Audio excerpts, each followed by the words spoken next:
À l'aube d'une nouvelle ère, nous vivions dans un monde forgé, construit sur des légendes créées par l'homme. Son imagination débordante l'invita à donner vie à de nombreux récits, créatures, dieux et bien d'autres éléments de fiction montés de toutes pièces par son esprit.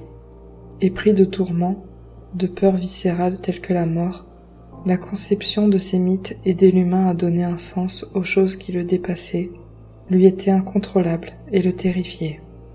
On dit que la fiction s'inspire souvent de la réalité, et si c'était le cas, les contes abordaient les légendes et les mythes sur les démons, vampires, loups et d'autres créatures depuis si longtemps que l'espèce humaine ignorait que nous existions, vivions et coexistions parmi elles depuis la création du monde. Et si nous avions toujours eu notre place dans l'univers? Et si certaines histoires, prophéties, s'avéraient être vraies?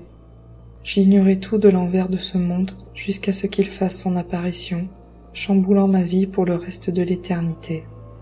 Tous les moyens étaient bons afin qu'il fasse de moi ce qu'il prévoyait depuis le début. Il avait suffi d'un moment de faiblesse, d'une déclaration alléchante pour que j'accepte et qu'il me transforme en ce que je n'étais pas.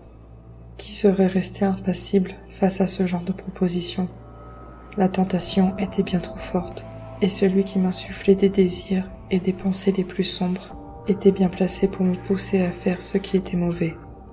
L'esprit de l'homme était plein de bonne volonté, mais la nature humaine était bien faible, ça, je ne pouvais que le confirmer. Notre nature était charnelle, vicieuse et donc pécheresse. Il était inutile d'essayer de résister, ce même avec notre propre volonté. C'était perdu d'avance, un combat sans fin, avec sans aucune possibilité de se délivrer de cette emprise. Face à la personne dont il s'adressait, il ne nous charmait pas tous de la même manière. Lorsque nous étions tentés, c'étaient les mauvais désirs que nous portions en nous qui nous attiraient et nous séduisaient, jusqu'à ce que nous cédions et goûtions aux délices du mal. Mais c'était sans compter sur ce qu'il souhaitait faire de moi, à savoir un monstre, une créature de la nuit. Ce démon s'accaparait des âmes faibles, en difficulté, en leur promettant ce qu'il désirait le plus cher au monde, afin de faire d'eux ses alliés les plus fidèles, ses serviteurs, ses créations. À la minute où j'avais accepté ce contrat, que j'avais signé de mon propre sang, c'en était fini pour mon âme. De plus, il avait omis de me dévoiler l'autre partie de cet accord, la partie la plus sombre, la plus funeste. J'étais devenu sa propriété, son fils, comme il aimait tant se vanter. Il offrait ses pouvoirs au service des humains, afin d'assurer la perpétuation de ses dons. Pour moi, ce n'était qu'une malédiction, ni plus ni moins.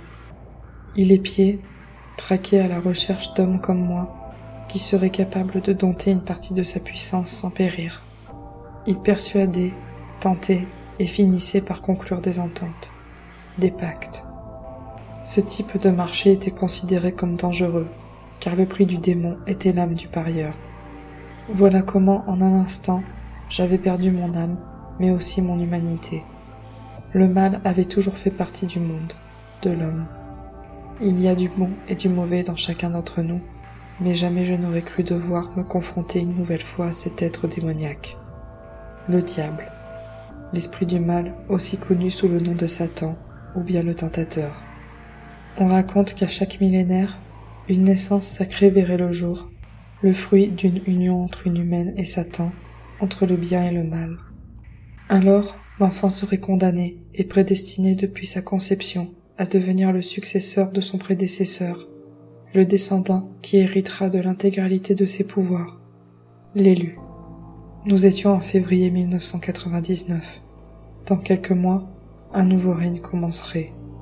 S'il venait à s'emparer de l'enfant, le monde sombrerait dans le chaos, et alors, ce serait l'enfer sur terre.